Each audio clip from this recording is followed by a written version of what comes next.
বাবা হাল্ক, আমার শাড়িটা ছিঁড়ে গেছে, এইটা পরে কেমনে থাকি? তুই কিছু একটা কর বাবা। আচ্ছা মা, আমি আজকেই শাড়ির ব্যবস্থা করতেছি। মায়ের শাড়ি ছিঁড়ে গেছে, বাড়িতে বাজার সদাই নাই। আজ আমাকে কাজ করে টাকা জোগাড় করতেই হবে, অভাব দূর করতেই হবে। এই যে ইঞ্জিনিয়ার সাহেব, আমি কাজ করতে চাই, আমার খুব কাজের দরকার। হাল্ক, তোমার অনেক বড় শরীর, তোমার জন্য একটা কাজ আছে, কিন্তু অনেক রিস্ক আছে কাজে। করতে পারবে তো? যত রিস্কের কাজই হোক আমি করব। আমার পরিবারের অভাব আমাকে দূর করতেই হবে, আমি পারবো। কি কাজ আমাকে বলেন।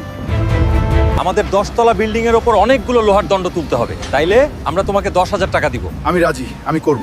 চলেন।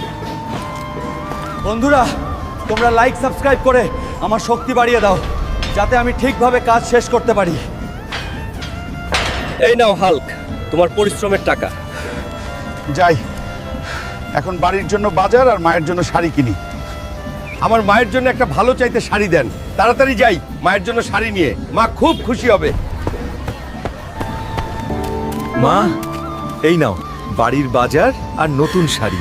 তোমার জন্য এনেছি মা। শাড়িটা কেমন হলো বলো মা? ওরে আমার সোনার টুকরা হাল্ক, তুই অনেক বড় হবি জীবনে। এই বস, আমি খাবার রান্না করে আনি, পেট ভরে খাবি। বন্ধুরা, তোমরা সবাই আমাকে মায়ের শাড়ি কিনতে সাহায্য করার জন্য লাইক সাবস্ক্রাইব করে সহযোগিতা করেছো। তোমাদের অনেক অনেক ধন্যবাদ।